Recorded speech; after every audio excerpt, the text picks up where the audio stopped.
के दर्शनमा।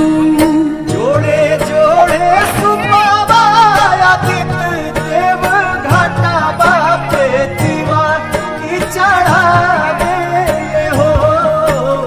जल बीच खड़ा होई दर्शन लाया सारा लगावे हो।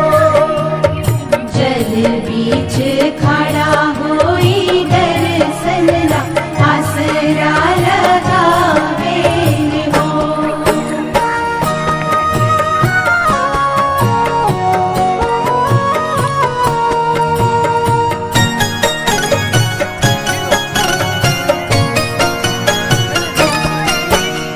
भूखली शरीरिया सजल शोभे मनवा।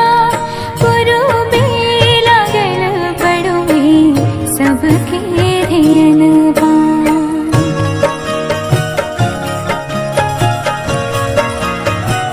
हाँ, भूखली शरीरिया सजल